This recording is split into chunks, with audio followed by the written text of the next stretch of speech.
Ah, sí, bueno, bienvenidos, buenas Acción. tardes, buenas. ¡Acción! ¡Acción! Bienvenidos nuevamente. ¿Cómo andan todos por ahí? Aquí Bochita nuevamente me reincorporo. El viernes pasado no anduve por acá. ¿Cómo andan, Faquita? Sí, Estuviste ¿Cómo les va? Tu espíritu estuvo con Claro, nosotros estuvo- acompañándonos. Claro, como la En otra esa vuelta. planta doblada. Había una planta doblada. Reencarna en Es distintas personas. es el reemplazo que tenemos. No hay fondos para mucho más, no hay fondos para extras, pero bueno, es lo que tenemos acá. Nada, un nuevo programa. Vale la aclaración importante. En la primera, Faca sigue sin tener su arroba en el graph. Para Sí, no perder por la favor, costumbre de la Claro, producción. para quienes quieren comunicarse con Faca Claro, personalmente. guión bajo faca. Ahí está. Ese es el Instagram, digamos, Guiño. popular. El privado es otro. privado, Only. Ahí pueden ver. Sí. Mandan DM, cafecito, todo. Cafecito, un Corderito, todo. Asadito, Todo, mate, por favor. Vale, el tipo quiere comer, está cagado de hambre. Déjale de Me comer cuenta ahora. cómo vivo. No, bueno, la aclaración en realidad que vale hacer, justo estábamos charlando antes de arrancar, este programa, a diferencia del resto, no está saliendo en vivo, lo estamos grabando el miércoles, antes del programa.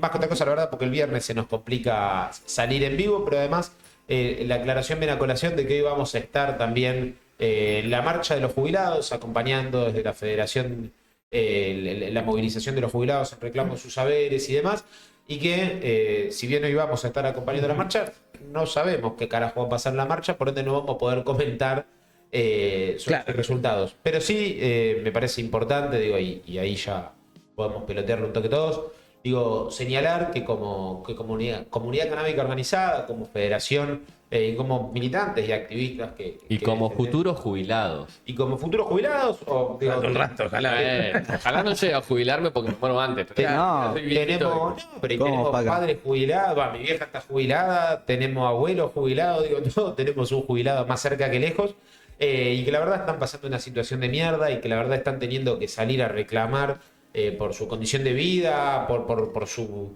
sus saberes, después de haber estado toda la vida laburando y bancándonos. Es una situación realmente desesperante. La semana pasada nuevamente la policía los reprimió, una locura que vayan a reprimir jubilados, digo, realmente es una cosa que no entra en la cabeza. Y digo, como tantas otras organizaciones, sectores de la sociedad civil y demás, nos pareció fundamental hoy ir a acompañar y poner el cuerpo, porque realmente lo que está pasando, nada, es algo con lo que a nosotros, o por lo menos a mí, digo, pero creo que todos los que estamos acá en la mesa, nos parece terrible, no compartimos en absoluto y creemos que como en tantas otras oportunidades, tenemos que estar ahí, tenemos que poner el cuerpo, tenemos que alzar nuestra voz, decir lo que pensamos y acompañar a los que en definitiva son los principales damnificados de esta situación, que son efectivamente los jubilados. Sí, yo te sumo, yo como para arrancar a pelotear, porque me parece que esto también tiene que ver un poco con todo lo que venimos discutiendo en el marco de cuando hicimos un repudio a Patricia Bullrich. El repudio también tiene que ver con, al margen de esta situación represiva, que como bien lo decías, es una situación nefasta, ver a policías pegándole a personas de 80 años, varones, mujeres, gente que realmente un mal golpe, o todo, en realidad cualquiera, ¿no? Pero que son una población más vulnerabilizada en términos de salud. Digo, y acá hay dos cuestiones. Por un lado, a nosotros como federación, y acá como Cultivando, como agrupación política canábica, nosotros creo que hay dos cosas que nos movilizan. Por un lado, es la vinculación que tenemos nosotros como activistas canábicos con los adultos mayores, ¿no? Primero, esta cuestión de la transmisión del saber para la salud de todas estas personas. La cantidad de... a mí no me gusta decirle abuelo porque hay algunos que no son abuelos, ¿viste? Entonces es como la cantidad de adultos mayores a los cuales se les brinda acceso a cannabis, al cannabis, que mejora su calidad de vida a través del saber o a través de la producción de las asociaciones y las organizaciones, las que brindan saberes y brindan accesibilidad, es un montón, digo, es el primer puntapié para que esas personas adultas mayores que vienen de otra generación entren en vínculo con la planta. Con lo cual acá me parece que es algo fundamental, la vinculación directa que tenemos entre el activismo canábico, entre el movimiento canábico, con los adultos mayores, que eso es innegable, digo, es la única vía de información y acceso que se estableció para que el cannabis medicinal exista, ¿no? Eso como primer punto. Y segundo, lo que venía diciendo recién, la política represiva de Patricia Bullrich es la misma que termina pasando cuando van a reprimir y allanar en un grow, cuando van a reprimir en una movilización como lo fue la marcha de la marihuana en noviembre. Son cuestiones que hacen a una política integral que viene en un sentido de quita de derechos que plantea este gobierno. Y bueno, y esta cuestión con los jubilados es algo que hoy para nosotros cobra un sentido más coyuntural, ya que varios clubes de fútbol también se movilizan, han convocado a hinchas a marchar. Nosotros pensamos desde la Federación de Clubes Canábicos, dijimos, bueno, como clubes también nos parece importante, y como todo esto que venía diciendo anteriormente, brindar acceso, etcétera, también acompañemos esta movilización. Sí, yo, perdón, ahí quiero agregar. Uy, me quedé sin claro acá. Pero seguir con nosotros igual, ahí, Sí. el pensamiento y Estoy acá, sentimiento. Por ahí esta es una opinión más personal. Quiero complementar un poco lo que dicen ustedes, pero para mí, entendiendo el gobierno que hay, las declaraciones que tiene el presidente de la nación diciendo que hay jubilados de bien y jubilados de mal, no entendiendo que hay trabajo no registrado, que hay personas que no tienen sus aportes por un montón de motivos, aunque hayan trabajado toda su vida. Digo, mi vieja y mi viejo son el caso de dos laburantes que toda la vida se rompieron el lomo laburando, no pueden acceder a una jubilación porque no tienen aportes, porque tuvieron siempre trabajo no registrado, y hoy se cagan de hambre. Y si hoy fuesen a marchar, los pueden cagar a tiros. Entonces creo que esto nos interpela un poco a todos como sociedad, porque todos en algún punto vamos a ser jubilados o jubiladas, todos en algún punto vamos a necesitar un poco de contención, aunque sea económica, para poder terminar nuestros últimos días de nuestra vida tranquilo, que no es lo que le pasa hoy a los jubilados, que ganan 230 lucas, en su mayoría, más un bono que no es parte del sueldo, es un bono, cuando quieren te lo sacan, y en el medio que te caen a tiro, digo, ¿no? Digo, y creo que nos interpela un poco a todos esto como política y como mensaje social, de entender que las cosas así no funcionan, que no pueden llevarse puesto a todo el mundo por delante, que no toda persona que salga a marchar o que salga a la calle a reclamar sus derechos o su bienestar o su salud es de un partido político, o es desestabilizador, o es un zurdo de mierda, o es un golpista. La verdad que no. Y ese discurso tarde o temprano se termina agotando, loco. Y hoy cada vez más la gente que sale a la calle. Con lo cual, nosotros hoy nos congregamos y nos convocamos a acompañar la marcha de los jubilados y esperamos verles a ustedes también. Y si no, la semana que viene, cuando hagas otro programa, se enterarán si Paquita murió, si Silvi terminó detenido, si Bocha es un mártir que murió por su jubilación de su mamá. Y bueno, ya tendremos novedades desde el penal quizás la semana que viene. Y ojalá que no. Y que la semana que viene ustedes también se sumen a esta marcha, porque la verdad que la unión se hace en la calle, el trabajo se hace en la calle, y no esperando que venga nada de arriba de un gobierno que se borra de todo. Así que bueno. No, total. Y perdón, y un último comentario. Ojalá que a cada policía que dispare le bola multiplicada cada bala en su cuerpo. Está bien, es que son deseos para este año que empieza. Mi regalo de Navidad quisiera que cada policía que le dispara al pueblo reciba lo que da. Ahora que arrancan las clases. Bala por bala. No, ojo por ojo. Maldita gana. No, yo te sumo algo. Me parece algo interesante en lo que decías vos. Perdón. Que me parece que. Sumar es que ya creo que estamos a un año y pico de gobierno, y creo que ya no es un gobierno que no puede hacer o que no va a hacer lo que dijo, sino es un gobierno que está haciendo efectivamente y está recortando derechos, está recortando la plan del Estado, está recortando servicios del Estado. Digo, creo que hay, y creo que pasa también un poco en el movimiento canábico, como ha pasado, que lo hemos comentado, ¿no? Todo esto que venimos charlando de cómo se avanza en materias de cerrar las regulaciones que ha habido sobre por lo menos el cannabis medicinal y el cáñamo. Digo, creo que hay una negación de decir, bueno, esto no se puede porque la justicia no lo permite, esto no se puede. Digo, está pasando, es un hecho. A los jubilados le pegan, las categorías de INASE no salen. Digo, Están paradas. hay allanamientos, está parado el Reprocan. Digo, son hechos fácticos, no son pensamientos que tenemos nosotros, decir no, porque creemos que este gobierno es malo, ideológicamente no compartimos. No tiene que ver con eso. Es un hecho real. Digo, entonces tenemos que también pararnos de ahí y ser conscientes.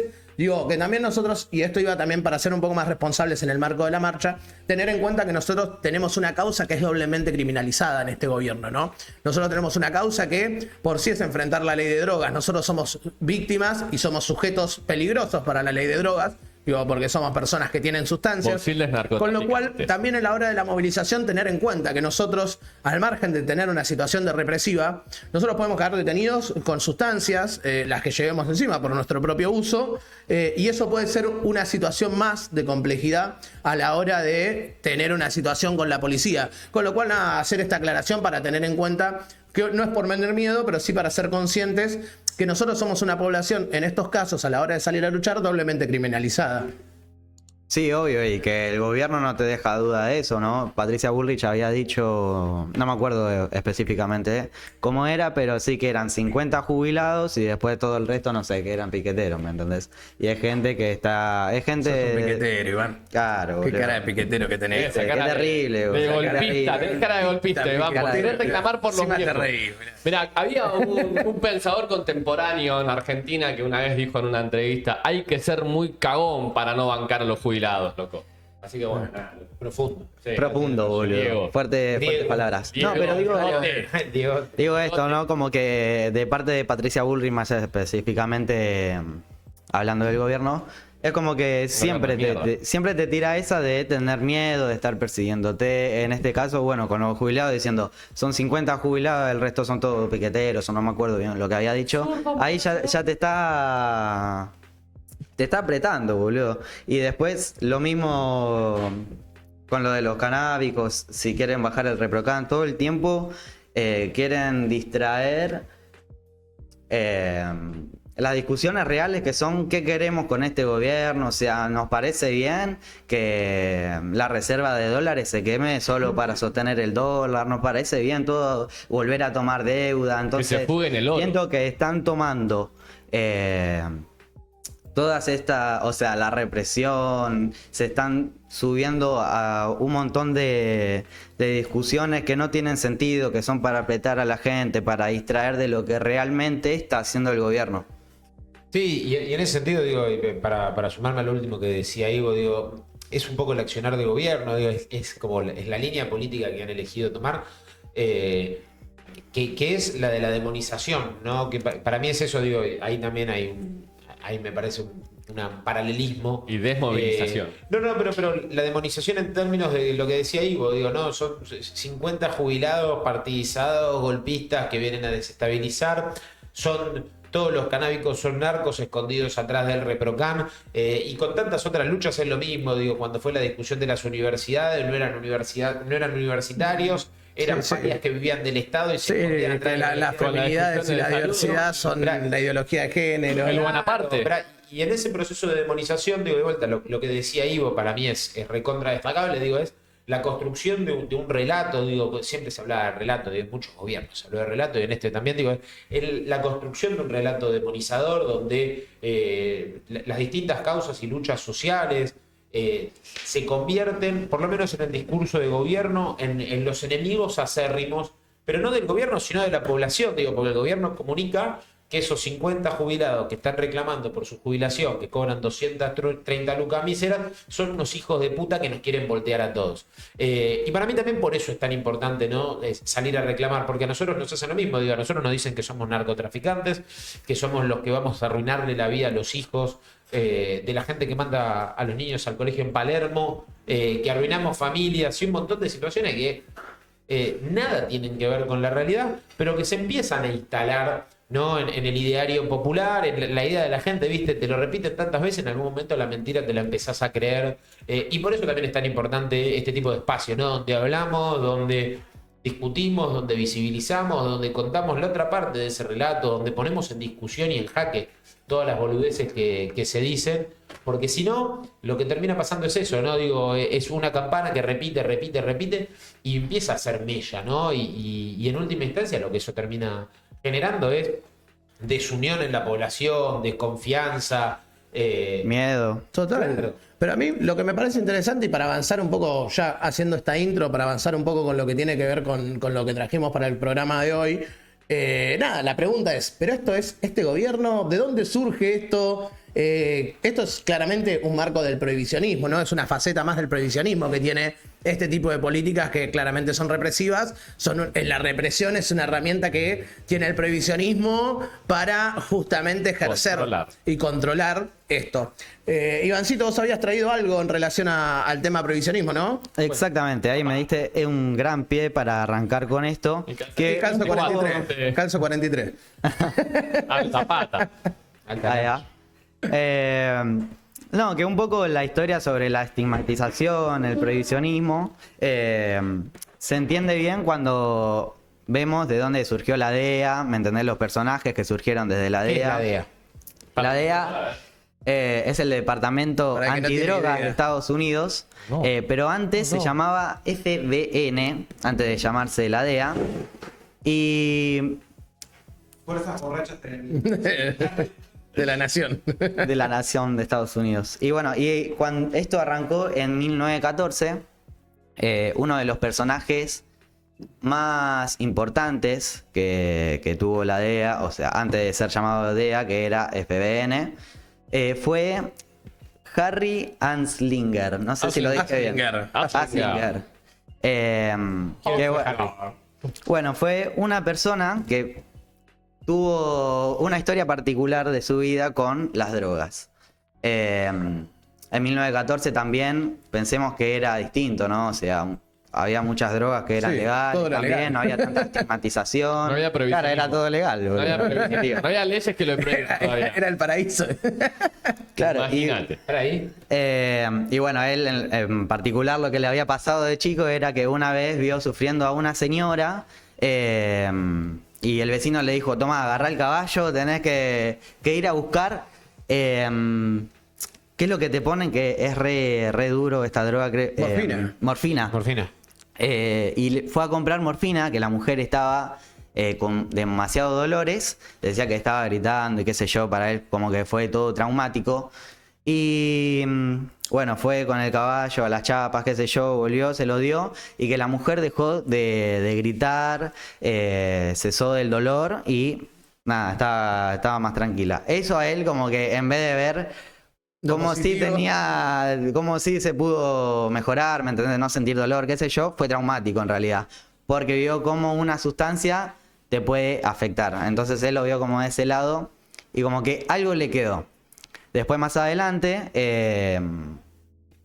para la Primera Guerra Mundial, él no pudo estar en el frente de batalla porque estaba mal de un ojo. Un hermano se lo había sacado con una piedra que se le había tirado sin querer. Y bueno, y no podía estar ahí en el frente de batalla. Estuvo... Mirá los datos Estuvo, porque es así la historia, ¿viste? Todo tiene un porqué, boludo. Después él estuvo atrás, sabía hablar muy bien alemán, estuvo atrás de la guerra en la administración. Y como sabía hablar bien alemán, fue a Alemania, donde él intercambiaba información sobre la guerra, sobre el comercio, y ahí es donde vio el contrabando que había en ese momento de alcohol a Estados Unidos. Esa fue como el primer contrabando que vio de drogas, digamos, ¿no? Después, cuando fue para Bahamas, ahí vio que era un colador Estados Unidos y que pasaba un montón de cosas por la costa. Y él... nada, le hacía mal, ¿viste? No podía ver que entre cosas de contrabando a Estados Empezó Unidos. tapándose los ojos hasta que dijo, bueno, Esa demanda... voy a cagar a tiro a todo. Claro, tenía que ser ilegal, esa demanda no podía existir. Entonces como que él se empezó a subir a esto de lo que es ilegal, nada, no puede existir. O sea, no tiene que existir. Entonces Sí, hay que perseguirlo. Claro, hay que perseguirlo y justamente esto también, o sea, ahora es el contrabando, pero más adelante vamos a entender que siguió también con los consumidores.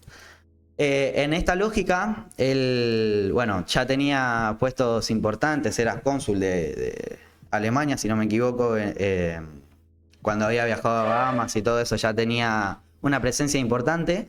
Y él lo que había hecho era aliarse con otros países, justamente para que deje de haber este contrabando. Más adelante lo que pasó es que se siguió con esta lógica de seguir el contrabando de alcohol. Después también el FBN seguía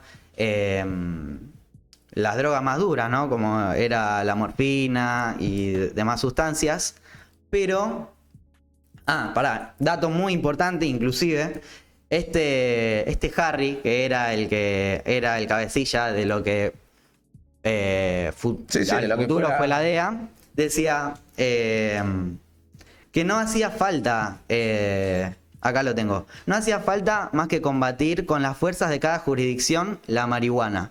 Él no creía que había que seguir la marihuana, él no creía que tendría que aplicarse la misma concentración de fuerzas, no se tenía que perseguir con la misma voracidad, sí. Claro, con la misma intensidad que...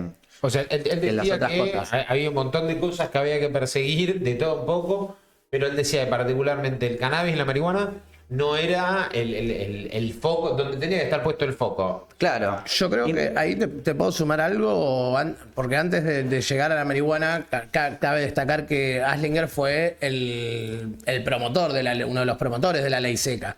Digo, todo esto del contrabando, sumado ahí también a una multiplicidad de factores, ¿no? Esto que decimos de ¿Querés la que veamos moral. un poco de contexto? De la moral también. ¿De contexto en qué sentido? Esto de cómo nace la ley seca. Es lo que, sí. Digo, lo que digo es que para mí la ley seca surge, para mí algo del contexto es lo que plantea Iván sobre la visión que tiene Harry Anslinger sobre lo que tiene que ver con el contrabando. Pero claro, por otro lado tenés una cuestión más vinculada en ese momento a la iglesia, que habla más del concepto moral del uso de las sustancias, en este caso el alcohol y la degeneración que planteaba el alcohol, y una fuerte campaña sobre eso, que generaron el inicio de la ley seca. La ley seca se sanciona en 1919, si no me equivoco. No, 29. Un poco más adelante. 29. 29, No, 19, 29. No, 29. Sí, porque fue en el 30. 29, caída de la bolsa. Caída de la bolsa de Wall Street, que también es otro contexto, donde hubo una alza muy grande del consumo de alcohol en el marco de la crisis. Esto generó toda una situación de crimen organizado alrededor de la producción y distribución ilegal de alcohol para su consumo. Creo que ahí se solapa un poco, y creo que es algo que también termina a veces pasando en la actualidad, que es esta diferencia, ¿no?, entre el crimen organizado y la marihuana. Esto que dice Anslinger, que traes vos, que es interesantísimo, esto que dice Anslinger de la persecución a la marihuana, para mí tiene que ver más no con la sustancia en sí misma, sino dónde está sujeta la sustancia, ¿no? La sustancia en ese momento estaba sujeta en las poblaciones afrodescendientes, que reproducían el cultivo de cannabis desde el bagaje esclavo, ¿no? O sea, eran personas que habían traído semillas desde históricamente, desde África, cuando le traían los esclavos hasta Jamaica, Centroamérica, y terminaban trabajando en algodoneras estadounidenses. Todos ellos vinieron con semillas, vinieron con esa cultura del uso del cannabis. El pango. Del pango. Donde justamente la propagación de esa sustancia, que es de la marihuana, no tenía nada que ver con el crimen organizado. Lo que tenía que ver con el crimen organizado justamente era el alcohol. No, y eso que vos contás viene, o sea, de hace muchísimo. O sea, pensemos que es de cuando había esclavos, o sea, locura. Eso viene de hace un montón. Después lo que agarró justamente Harry, cabecilla de lo que después fue la DEA, era que... bueno, en realidad es muy loco cómo cambió todo, ¿viste? Porque el chabón te decía, la marihuana para nada es adictiva, o sea, no es algo que se tiene que seguir, qué sé yo, pero después como vos explicaste, cuando cayó, o sea, la DEA arrancó como FBN justamente porque perseguía el contrabando del alcohol. Después, cuando ya el alcohol es legal, te quedas sin nada, boludo, te quedas sin curro, no tenés nada que hacer, y justamente ahí fue cuando cambió totalmente la dirección de dónde iba este departamento, ¿no? Que fue cuando se empezó a hablar locuras total, sin sentido, sin nada pragmático, sin datos en contra de la marihuana. ¿No puedo agregar algo ahí? Sí, obvio. Que estás contando, un poco volviendo un pequeño minuto para atrás en lo que hablamos de la ley seca. Ahí tenemos el primer ejemplo claro de cómo surge todo un mercado ilegal a partir de la decisión del Estado de generar una prohibición con algo que la gente consumía igual. entendiendo que, como lo discutimos siempre, esto del marco legal, el marco ilegal y cómo se generan estos mercados a través de las decisiones de los estados, acá tenemos un ejemplo claro. El Estado entendía que se consumía, el Estado tenía una visión particular de lo que ellos creían que era correcto o incorrecto en función de su deseo moral, y a partir de ahí prohíben algo. Se genera el mercado ilegal y la gente no deja de consumir, sino que al contrario empieza a consumir más de maneras que son riesgosas para su salud. Si sabemos, de hecho, un poco de estos datos es, con el alcohol casero que hacían, había mucha gente que quedaba ciega. Entonces, y de hecho hay un capítulo de Los Simpsons que es como una parodia a esta situación de la ley seca, cuando se prohíbe todo el alcohol en Springfield, que Homero hace todo un centro de contrabando de alcohol por debajo de las plazas y todo, y es como, bueno, ¿viste? Va a pasar igual. Entonces, acá, como nos contaba Iván, en algún punto la política estadounidense se da cuenta del fracaso de esto que está haciendo y dice, bueno, dale, damos un paso atrás con la prohibición del alcohol. Pero ¿qué hacemos con todo esto que armamos para perseguir gente y su consumo? Porque como decías vos, no se perseguía la sustancia, se perseguía el consumo en función de las personas y cómo querés controlar a la gente. Entonces, ¿qué haces con todo este aparato enorme represivo que creaste? Y bueno, persigue otra sustancia. Y sí, en medio cerca ya estaba sumándose la guerra de Vietnam y todo, y bueno, ahí ya podemos empezar a atacar a la gente que estaba en contra en función de su consumo. Sí, para mí lo clave ahí es justamente la crisis, ¿no? O sea, cuando hay crisis, las personas se desesperan, las personas no... O sea, lo que agarró justamente bien este chabón era que había crisis y que empezó a decir, bueno, había una nota antigua sobre... falsa, ¿viste? Sobre una marihuana y mexicanos y una familia que terminó mal y demás. Y se agarró de eso el chabón y empezó a construir un relato sobre, al final, los mexicanos vienen, nos traen marihuana, nos sacan el trabajo, y empezó a agarrar un relato por ese lado de odio, de desesperación, porque estaban en crisis las personas. Entonces decían, bueno, estos extranjeros, los mexicanos, vienen, nos sacan el trabajo, se drogan, y después ahí empezó realmente la locura de empezar a decir información que no tenía nada de sentido. O sea, el cabecilla de lo que había sido la DEA decía cosas como, por ejemplo... yo te quería sumar algo ahí también, digo, y aunque no lo crean, por ahí me voy a poner un poco trosco en la posición, digo, pero me gusta la ayuda. No, pero digo, todo este proceso del prohibicionismo que venimos hablando, digo, que lo que dice Ivo y demás, emana del Estado, pero no es únicamente del Estado, y es naif pensar que nada más viene del Estado. Digo, hay un montón de corporaciones que en ese momento y hasta el día de hoy, digo, también influenciaron y siguen influenciando las decisiones, la línea sobre la que se avanza. Digo, hablamos mucho de la iglesia y la moralidad, pero junto con eso, digo, hubo un montón de organizaciones, digo, de empresas, de conglomerados multinacionales, si se quiere, que también fueron acompañando, fueron empujando la situación, fueron, digo, tirando su línea hacia donde les convenía. Digo, ¿y por qué voy a esto? Que era un poco lo que decía Ivo.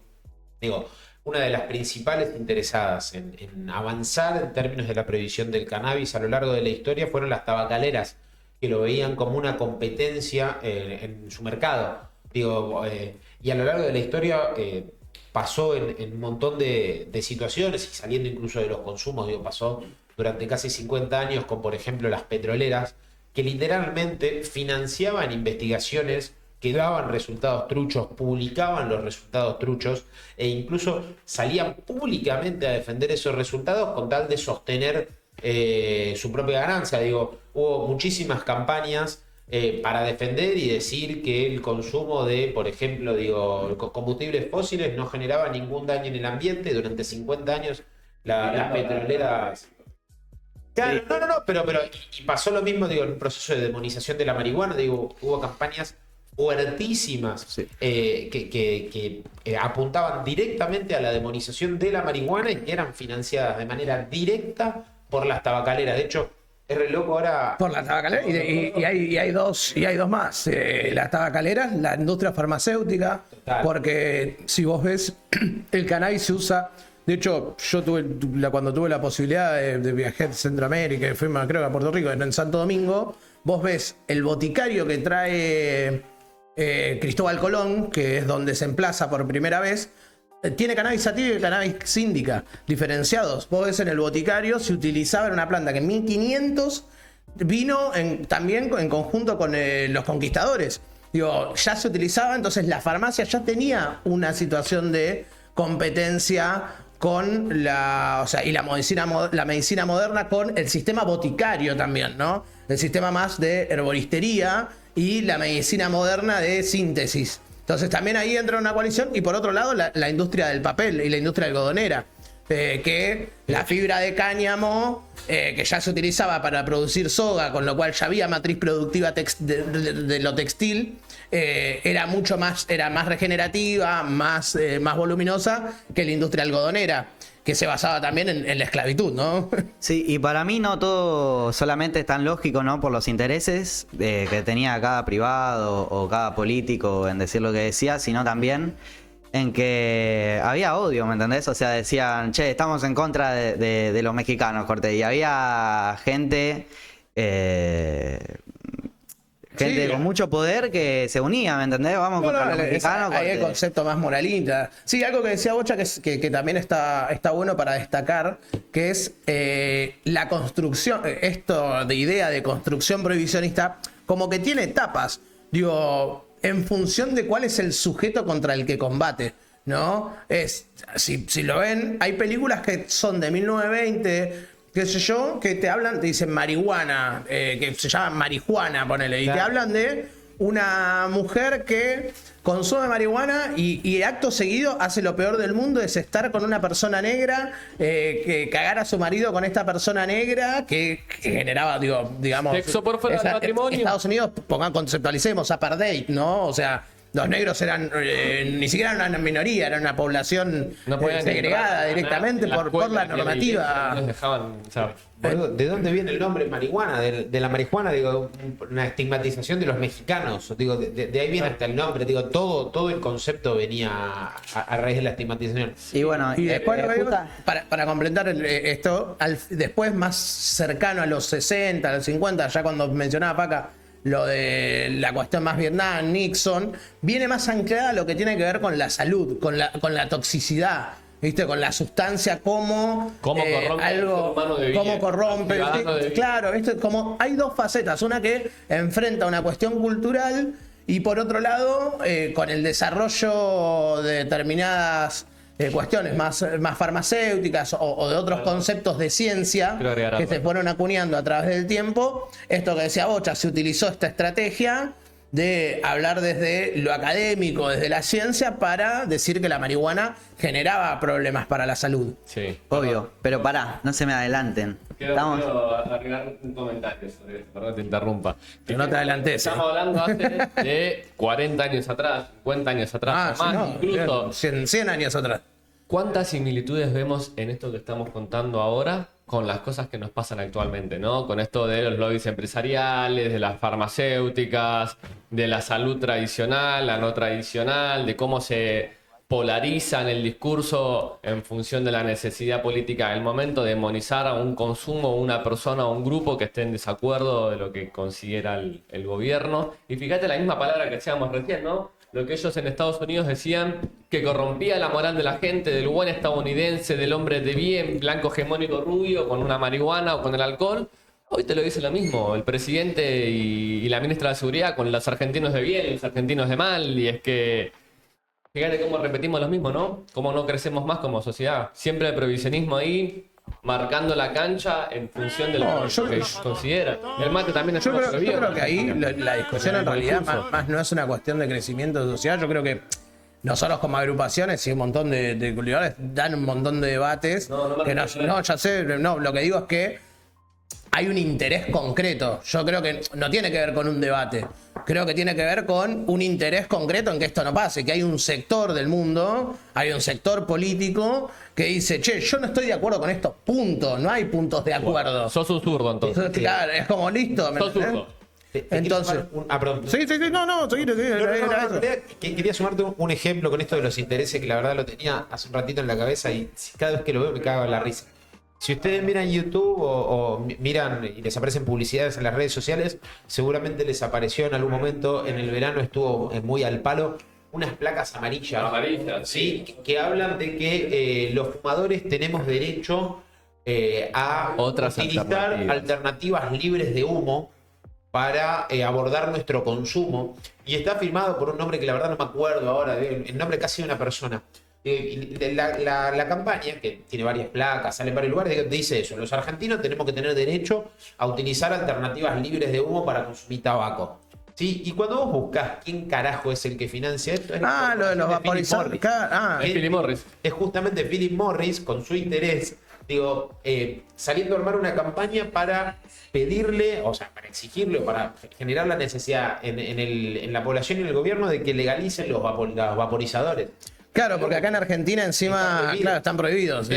Es re loco cómo se da vuelta la tortilla de los Siendo intereses, que es un consumo que está demostrado en un montón de estudios que el vaporizador a la larga te genera problemas en el pulmón también, que no es una opción libre de daños en tu cuerpo. No, el consumo de nicotina también, seguís consumiendo nicotina, ¿no? Todo lo que te genera en el pulmón también, la humedad y los productos que tiene un tipo de vaporizador, pero a lo que voy es, como dice Bocha, fíjate, en función del interés empresarial, cómo te tiran la campana de un lado o del otro. Bueno, fue lo mismo que le pasó a la DEA. O sea, en un momento estaba en contra del contrabando, en contra del alcohol, y después cuando te le terminó ese curro tenía que ir en contra de otra cosa, y bueno, de lo que iba tocando iba cambiando lo ahí para aclarar lo que decían y los intereses. Lo que termina pasando ahí, que me parece es clave también para analizar eso, es que así como se sanciona en 1929 la ley seca, en 1933, pasada la caída de Wall Street y todo lo que esto genera alrededor y los disparos en consumos por toda la situación de crisis, en 1933 se da de baja. Es una ley que dura,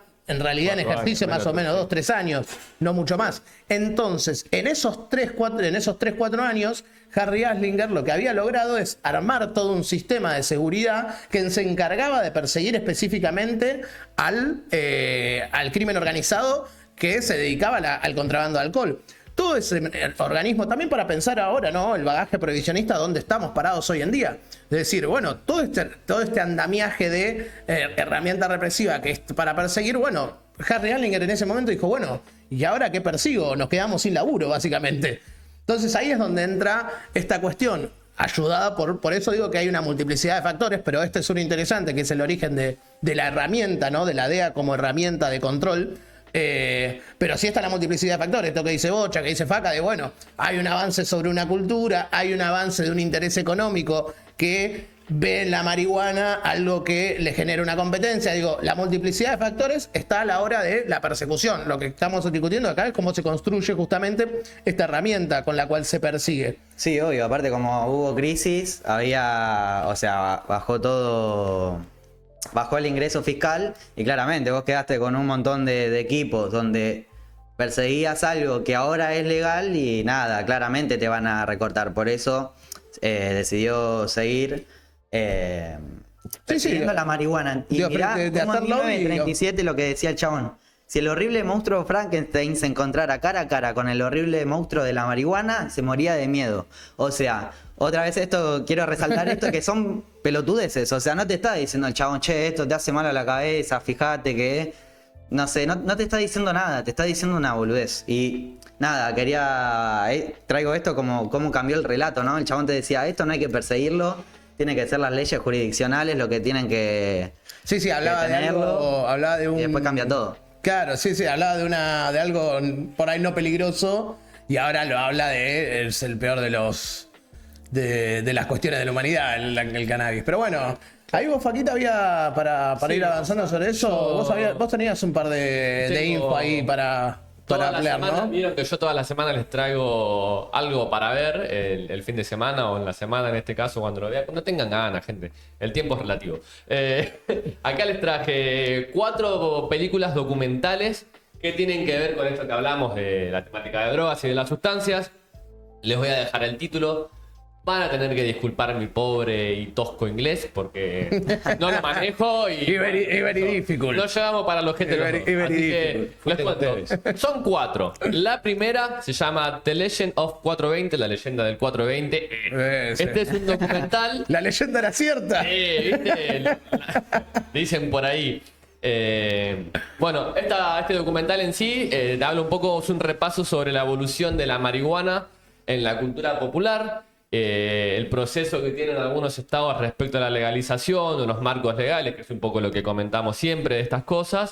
Cómo nace el 420, En Estados Unidos, viste que siempre decimos creo que 420, 420. Hay mucha gente que no sabe dónde carajo sale el 420. Sí, creo que el documental se centra principalmente en California. Claro. En California, que es como el origen de justamente el 420, pero... Donde nace el mito de los Waldos y juntarse a fumar porro cuando salían de la escuela, ¿no? Sí, lo contamos de nuevo, pero sí, el 420 es el número ese, tiene que ver con el periodo escolar secundario en realidad. Un grupo de amigos como estos de acá. Claro, que hacía uso de cannabis y marihuana. Cuando salía del colegio, salían a las 4:20, se juntaban en un lugar. Específicamente las 4:20 eran la hora en la que ellos empezaban a fumar. La hora porrera. Entonces les quedó la 4:20, quedó el 4:20 y lo empezaron a utilizar ellos culturalmente también. ¿Cómo reproducir eso? Sí. Sí, Y Era el secreto, boludo. Era el código. de hecho, el secreto tan secreto de estos pibes terminó siendo como un icono cultural en la cultura canábica. De hecho, en todos los 20 de abril se festeja el 420. Sí, de hecho, porque ahí también Se ha vuelto un ícono. lo que hablan también un poco es el origen también un poco del activismo, ¿no?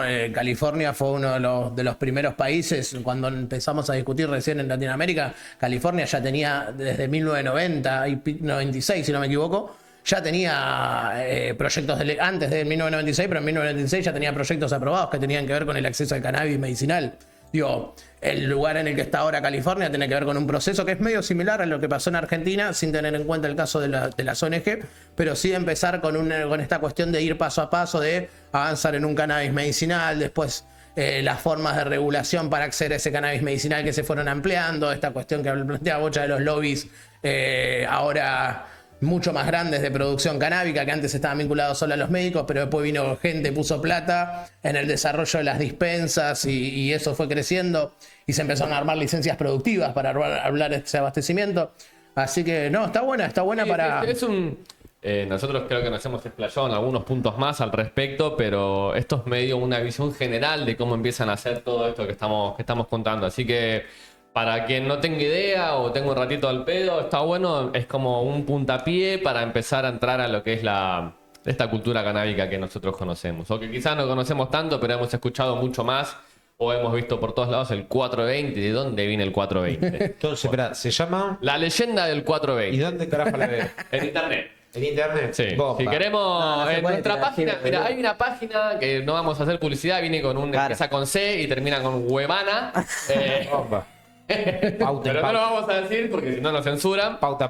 Ahí encuentran todo, chicos. Y si no, las plataformas digitales de siempre. Ustedes saben. Nos ponen pauta y las mencionamos. La segunda que tenemos, la segunda recomendación, en este hermoso inglés que manejo, se llama Weed of the People. La marihuana de la gente. Acá no le decimos cannabis, ¿no? Este es un documental que te cuenta cómo el cannabis es por ahí una visión un poco más enfocada en la salud, que tanto discutimos, de lo que es medicinal, recreativo, la salud, todo lo que decimos siempre, ¿no?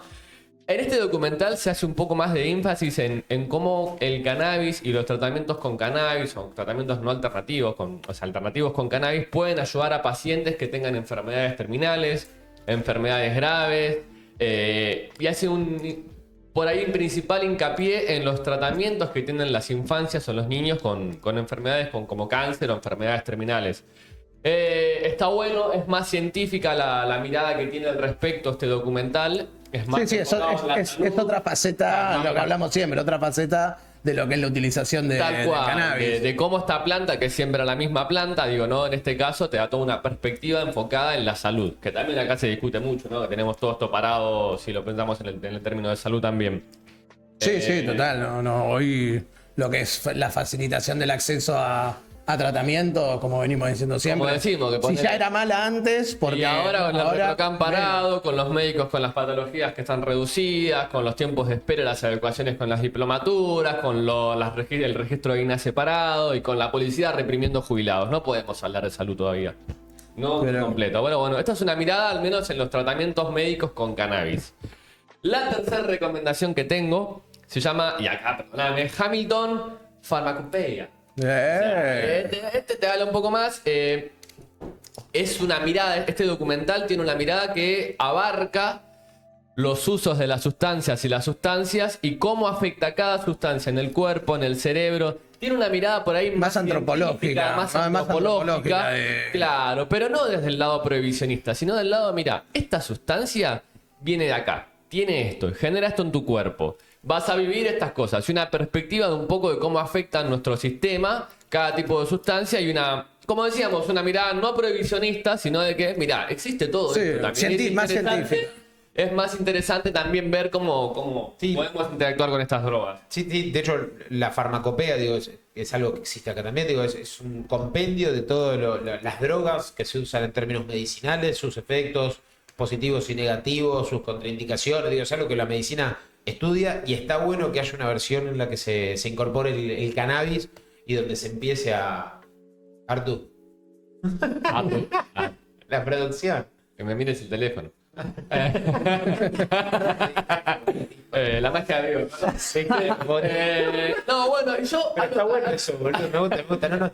Algo que quería agregarle a esto que decimos, que también es una recomendación que traeremos más adelante y hablaremos más en profundidad. Hay un libro en Argentina que se llama Un libro de drogas, que justamente es un libro escrito por distintos profesionales de distintas áreas de la salud y de las sustancias que hacen una mirada más abarcativa de lo que es cada droga, de dónde nace, el contexto social, el contexto político. Ya en alguna semana traeremos ese libro y hablaremos un poco más, pero va medio de esta mano de la información y el manejo de la información. Y lo que es interesante, que también trae el libro, y hay otro libro de que esto es para ser realmente es un autor, un sociólogo español que escribió Historia General de las Drogas, se llama Antonio Escotado. ¿Escotado? No, la verdad es una eminencia sobre el sociólogo y antropólogo sobre lo que tiene que ver con el uso de sustancias, que estaría bueno por ahí hacer algún informe una vez porque tiene pensamientos muy interesantes. Por ejemplo, uno que a mí me quedó flasheando es él dice, yo no estoy a favor de la legalización, pero te dice, ¿por qué? Porque si yo estoy a favor de la legalización de alguna sustancia, me dice, estoy a favor de la prohibición de otras. Digo, entonces yo estoy en contra de una sociedad prohibicionista. Entonces pensar en conceptos como ese, digo, así como un montón de pensamientos, ¿no? Para pensar. Pero bueno, Antonio Escotado escribe Historia General de las Drogas, que lo que hace es, primero esta recopilación de los usos, pero también una recopilación antropológica de cómo determinadas sustancias se vinculaban a distintas poblaciones a nivel internacional. Desde los sumerios, desde del antiguo Egipto, de cómo se utilizaba la alteración de la conciencia como forma de vinculación en distintos esquemas religiosos, los curanderos de la tribu, la tribu los chamanes que tenían predicciones para el jefe de una tribu. Que básicamente eran todos drogadictos, porque le dabas al hongo, le dabas a la ayahuasca, le dabas al porro. O por ejemplo, también caso de guerreros nórdicos que utilizaban determinados tipos de sustancias euforizantes a la hora de cazar. Caso cambo, por ejemplo, el cambo, que se habla mucho ahora de la utilización de cambo lo utilizaban los cazadores en el Amazonas. Para hacer una limpieza previa y tener los sentidos mucho más agudizados a la hora de salir a cazar. O sea que tenemos que entender de una vez por todas que los consumos y las sustancias nos preceden a nosotros y a estas leyes y a estos gobiernos. Sí, pero en realidad ni siquiera lo que decía siempre, son consumos culturales, que no, el mote de droga, de adicción y demás es algo que vino muchísimo después y que nació muchísimo más de un análisis moral y de situaciones mucho más concretas. Pero el consumo de distintas sustancias a lo largo de la historia siempre ha sido parte de las distintas culturas. Y ahí, de vuelta, no se limita a la marihuana, ni siquiera se limita a sustancias que se consuman hoy. A lo largo de la historia, las civilizaciones, las que siguen existiendo y las que no, tuvieron consumos que estaban directamente atados a su cultura, más o menos nocivos para la salud con los estándares de hoy, pero siempre existió esto de distintas sustancias que alteraban de una u otra manera y que formaban parte de la cultura, de los rituales, lo que decía de los cazadores, o qué sé yo. Sí, mire. De hecho. Me vino a la mente, yendo todavía más al choto, los griegos, los romanos, muchas civilizaciones vivían cerca de volcanes y había toda una movida de la gente que literalmente aspiraba a los vapores volcánicos, jalaba el azufre. Pero... Y esa gente en realidad... boludo, y esa gente eran... No, pero fuera de chiste, y esa gente eran los videntes de esa sociedad, tenían un rol fundamental. La palabra utilizar. tenían un rol en la sociedad de contención, de darle respuestas a la gente. Después, qué sé yo, las respuestas que le daban, ni idea. Pero era algo que hoy diríamos, esto es una locura absoluta, pero en ese momento era un consumo cultural. Hay que sacrificar a alguien para hacer una ofrenda. Ni siquiera hoy salen en Instagram, hoy salen en Instagram y lo hacen sin sustancias. Sí. Y tenés así oráculo de todo, boludo. Ahora cualquiera. Antes por lo menos estaban institucionalizados. Ahora sale cualquiera en Instagram. Se llama coaching holístico y hay cursos y todo, Algunos le decimos falopoy, algunos criptobrotes hacen lo mismo, boludo. Y eso nos fuma a azufre. Y bueno, a ver, creo que me queda una recomendación más. Mirá, 4, voy a re completo. Esta se llama Dope. ¿Viste? Como pedo, pero al revés. Dope. Es del 2018 al 2020, es un documental serie, tiene un par de capítulos. Y acá tenemos otra perspectiva. Esto te habla del narcotráfico, de los mercados ilegales y de la violencia al narcotráfico, pero desde la perspectiva del narco. O de lo que las producciones consideran el narco, ¿no? El narco, el consumidor, o sea, el usuario de la sustancia, y la policía. Acá tenemos un trípode en donde trípode, como queramos decirlo, una trinidad entre el narco, el policía y el consumidor. La divina trinidad. La divina trinidad, ¿viste? Narco, policía y consumidor. Y nos muestra esto, la perspectiva del mundo de los consumos, del tráfico, de cómo se mueve todo esto por el mercado ilegal, enfocado desde tres puntos de vista distintos. Así que, medio redondeando, tenemos The Legend of 420, la leyenda del 420, la marihuana de la gente, la farmacopeia de Hamilton y dope, que no sé qué significa. Pedo significa, no significa. Dopado. Domado. No te digo, yo no manejo inglés, pero sí. Igual me parece, para sumarle al final, me parece interesante esta cuestión del tridente que se plantea en el análisis, porque hay varias teorías, ¿no? Por ejemplo, en términos del previsionismo y de los usos, por ejemplo, esta cuestión de si no hay uso, cuando se habla de los usuarios, etcétera, si no hay uso o si no hay consumo, no hay demanda, ¿no? Entonces decir, bueno, por ahí a veces se centra mucho en ese concepto de la prevención, claro, como el caso del aborto, digo, no, listo, si no hay aborto no va a ser necesario, ¿me entendés? O como esta cuestión de invisibilizar el hecho, perdí la cámara. Me fui. Ahí va.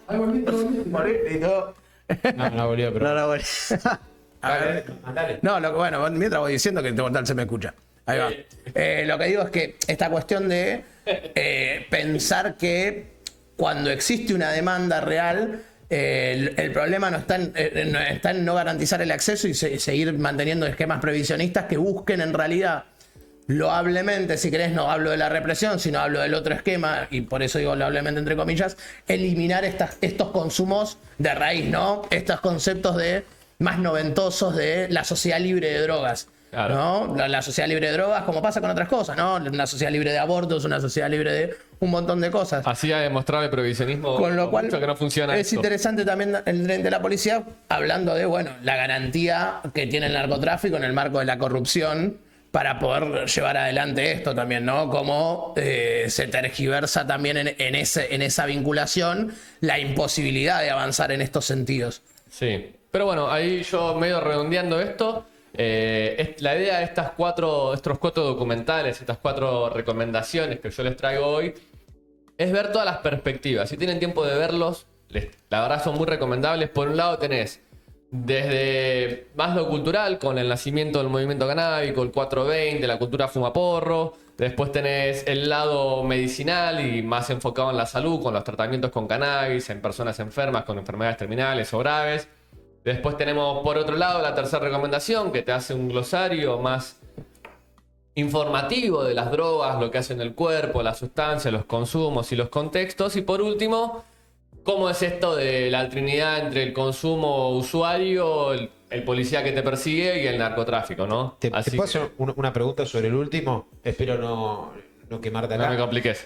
No, boludo, te quería preguntar si vos dijiste que el último habla de las tres perspectivas. Sí. Y si la perspectiva de la policía es puramente el de la policía que persigue o si es de la No, policía social del está narcotráfico. en realidad Vende hay. droga y no sé qué. Claro, no, la visión acá te muestran El como policía todo que documental estadounidense, el policía blanco heteronormado es el bueno y el que fuma porro es el malo. En esa perspectiva, aunque sí tiene un punto de vista que es un poco curioso, que es esto de el policía que entiende el consumo y la droga como una droga peligrosa, pero que aún así tiene que regirse y moverse en función de lo que dicen las leyes penales. Entonces yo te puedo entender que el porro por ahí, viste, no te hace nada, pero tengo que detenerte. Ok.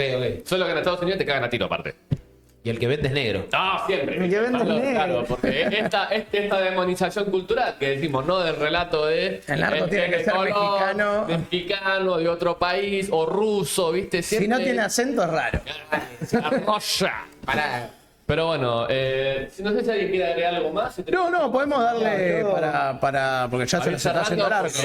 Pero Yo ya para- premia. Para cerrar con un poco con el tema cultural, voy a informar un poco de lo que es la Kush y su historia, porque acá estamos a favor de, por lo menos yo, de lo liberal y de saber y de la democratización de la información y que todos sepan Mirá, lo que queremos por favor. consumir. Qué bonito. Quiero ese bien. corte. No se corte. ¿Para qué es Kush? Para quien no sepa. Kush Mi vieja es que lo vea una- por internet. ¿Qué es Kush? Kush es una cepa, es un tipo de marihuana, porque en la marihuana vos tenés muchos Como tipos si que fuese el puede vino. ser Una genética. Una genética. claro, es una genética, Bien. que es lo mismo que decir cepa. Que tenés varias combinaciones porque cada cepa va a tener su perfil. Entonces, nada, en base a lo que vos Claro. busques, si querés algo más. Está bueno porque es para que se sepa, ¿no? Lo ¿Qué que estás cosa? contando. Claro, boludo. Muchas gracias por vernos. Acá terminamos. Pero aquí Chao, me es voy. como el tomate redondo, el tomate perita y el tomate cherry. Exactamente. Bomba. Y nada, es muy, qué sé yo, cada uno después a lo largo de la historia fue modificando la cepa, fue buscando distintas cosas, pero esta cepa lo que tiene en especial Sepa es que tiene más de 2000 años. Entonces, Es la más histórica, sí, es verdad. es una cepa De las más conocidas. de las más conocidas y de las que derivó todas, ¿no? O muchas. Es una índica, eso significa que tiene más THC que CBD, o sea que te activa más de lo que te relaja. Igual casi todas las cepas tienen un efecto relajante en la cabeza. Específicamente esta planta tiene su origen en las montañas Cáucaso, entre Pakistán, Afganistán y el noroeste de la India. La verdadera afgana. Claro, La original Cerca del afgana. Himalaya, donde te traen el heladito. De toda la vida. Bueno, y seguimos después, que me da mucha gracia siempre que dicen las características del aroma y del sabor. Dicen, tiene un sabor terroso, afrutado, de pino o incienso. Ah, todo, El sabor ¿no? puede variar dependiendo de la subvariedad, porque como es una planta de hace 2000 años, No, no, claramente obvio, después se distintos combinó y fenotipos. fue teniendo le dan otros rasgos. Pero bueno, dicen que el sabor es rico y denso, con unas notas que recuerdan al dulce y al mentolado, o sea, todo lo que vos quieras. Espera, ¿me puedo agarrar un segundo de lo que Obvio. decías antes? En realidad, ¿de dónde viene? Eso siempre es una locura. Cada vez que hablas de una de estas genéticas así, digo, más históricas, más viejas, por ahí incluso las que más llegaron, las que más se esparcieron por el mundo y buscas de dónde vienen, siempre vienen de ese tipo de zonas, ¿no? Digo, siempre vienen de Afganistán, regiones más, sí, de Medio Oriente. De África, digo, porque lo que en realidad terminó pasando, más allá de que por ahí en Oriente y en Asia tenían una visión distinta sobre las drogas, era por sobre todas las cosas que en Occidente, en Europa, en América, no había tanto desarrollo y además había mucha más estigmatización y persecución, incluso antaño. Eso siempre me resulta un flash. Esta planta crecía en el medio de la montaña como un yuyo en Afganistán. Y de ahí llegó a todo el mundo. Es un flash realmente. Sí, justamente tenía todas las condiciones climáticas ahí para que crezca. Igual no, yo tenía entendido que todo arrancó desde China. Desde China se fue expandiendo. No, en realidad lo que pasó fue. China fue el boom. En realidad lo que pasa ahí es que le empiezan a comercializar y la utilización de la planta como ungüentos y como fibra para hacer cuerda. Ese conocimiento llega a China por una cuestión regional de mercados. Cuando Marco Polo llega a China, y empieza, o sea, en realidad las Indias empiezan a un comercio ahí de todos los productos regionales de lo que era Oriente y Asia, lleva a través de eso los ungüentos de cannabis, la fibra de cannabis, y ahí empieza la parte más comercial industrial del uso. Después vos tenías la vía más de acceso con la cultura africana, que tenía que ver más con o sea, de Medio Oriente, los países más cercanos de África, que tenía que ver con un consumo más de tribu, por así decirlo, esto que hablábamos del consumo más religioso. Claro, no es tanto igual, no termina siendo tanto cómo se distribuyó el cannabis por el mundo, en el sentido de no fue tanto por la religión y por la cultura, sino fue más por el comercio que después se desarrolló. Claro, es que depende de los usos, por ejemplo, es lo que digo, o sea, hay una distribución del cannabis a nivel global que tiene que ver con esto que hablábamos antes, de los esclavos que utilizaban el cannabis culturalmente, y hay otro que tiene que ver meramente con lo productivo. Por ejemplo, en Roma se utilizaban ungüentos de cannabis, sí, se utilizaba cannabis, pero no se consumía cannabis con con fines psicoactivos. Se consumía cannabis de manera en el Coliseo, de manera de ungüentos. Sí, sí, obvio. En la Biblia hay un pasaje donde habla que Jesús de la tierra cultivaba una planta milagrosa que con sus ungüentos podía curar malestares, dolores y generar el bienestar en la población. Digo, yo No, de hecho, no soy Jesús, pero yo entiendo que... Si nos ponemos en esa, es más, te sumo más, si ya entramos en ese bagaje, como fíjate las enfermedades que cura Jesús, que es la visión, que muchos dicen podría ser glaucoma, la catalepsia, que se levantó a los 3 días y anduvo, o los dolores o sea, de las piernas, son todas cuestiones que hoy las anclamos a los usos del cannabis medicinal también. Pero bueno, para mí te digo, que son Se interpretaciones. acaba de caer de culo el Papa. Para Sí, mí, viejo, se está denunciando. Para mí Jesús era re piola, boludo. El problema no es Jesús, es la gente que lo sigue, amigo. Porque el chabón venía y dice, loco, somos 50, vino para todos, loco. ¿Entendés? Se pone la gorra con nadie. Te quería igual. Aprendamos de Jesús. ¿Qué onda? Pero bueno, sigamos con la bueno, cuchara. para seguir con esa, no con la lógica de Jesús, pero sí con los médicos, nada, como que Kush, en base esta cepa, en base a este perfil que tenía, te daba alivio de dolor de cabeza, alivio de estrés y ansiedad, insomnio, reducción de náuseas, que bueno, también era por el perfil, que puede ser que Jesús lo hubiese utilizado o no. Pero bueno, en definitiva eso, el THC gira es de en torno al 15 hasta el 25%. Y bueno, eso es todo lo que les puedo contar sobre Y a ver, contame, me puedes contar algo más. Dime, por ahí. a ver. A ver, en términos más de por ahí de cultivo en relación a la Kush. A ver. Bueno, tengo el tiempo de floración, que es aproximadamente de 7 a 9 semanas, que igual más o menos son entre Todo bien. Y después el rendimiento, dependiendo de las condiciones de cultivo, puede producir una buena cantidad de cogollos densos y de alta calidad. Su color es, bueno, violeta, viste, que siempre es llamativo eso, o rojizo. Pero bueno, siempre, o sea, en definitiva, las condiciones del cultivo importan un montón en base a cómo se desarrolla la planta. Dale.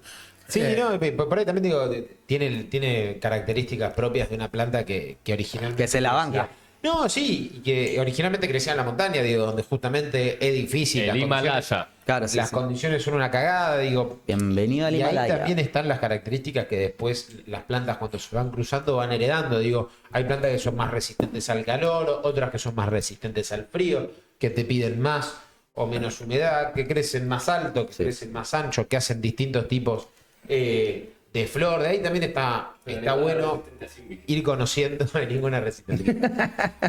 No, pero de ahí también está bueno ir conociendo de dónde vienen las genéticas que nosotros vamos a cultivar para saber también un poco qué esperar y qué se les puede dar. Digo, realmente las genéticas son todas distintas, vienen de distintos lugares, así como nosotros venimos de distintos lugares, estamos acostumbrados a distintos climas.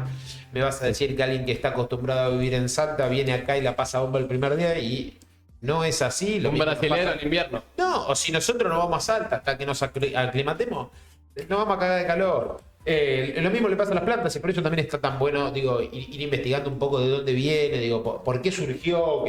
Digo, cuáles son, digo, los parentales, los padres de estas genéticas, y poder ahí también ir investigando y en función de eso poder ir profundizando un poco más en qué es lo que la planta va a necesitar, qué es lo que nosotros vamos a hacer en consecuencia para que se desarrolle mejor, para tener un mejor resultado, totalmente, digo, y para también ir viendo las variables que nosotros vamos a controlar para tratar de que el cultivo sea lo más efectivo posible.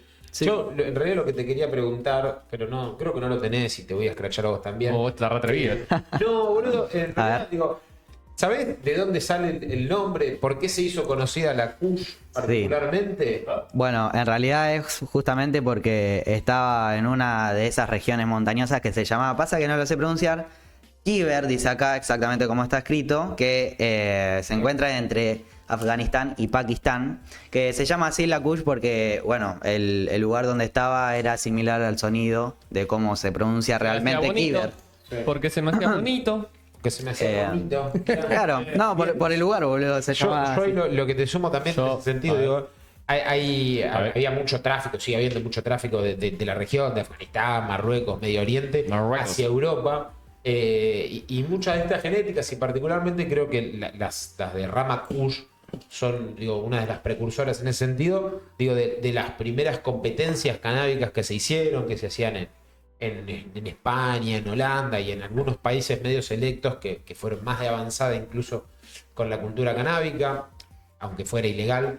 Digo, las primeras copas, las Kush, fueron genéticas muy reconocidas por la comunidad canábica por su resistencia, por los olores, los gustos, pero por la robustez de la planta, y fueron ganadoras en los 90, digo, cuando se empezaban a hacer estas competencias súper privado, súper por debajo de la mesa, súper sin comunicar nada, y antes obviamente de internet y de las redes sociales, fueron como muy homenajeadas, muy premiadas y muy reconocidas por los propios cultivadores y consumidores del cannabis. Digo, y de ahí es que es viejísima. Sí, 2000 años. y un diferencial que tiene también en esta cuestión de historicidad del desarrollo de la genética es que las Kush tenían mucha producción de resina también. ¿Por qué? Porque en Afganistán la mayoría de la producción no se utilizaba para fumar la flor, sino la producción de hashish. Entonces, la manutención de la genética, la preparación de la genética tenía que ver con seleccionar fenotipos que produzcan más cantidad de hash, porque no se utilizaban para fumar la flor. Se extraía todo el hash.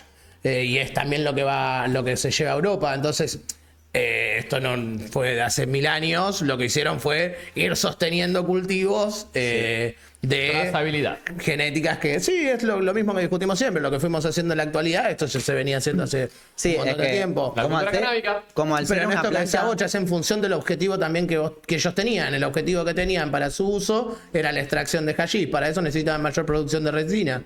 Entonces, y también las condiciones climáticas favorecían eso. De hecho, sumo un datito más ahí de la región.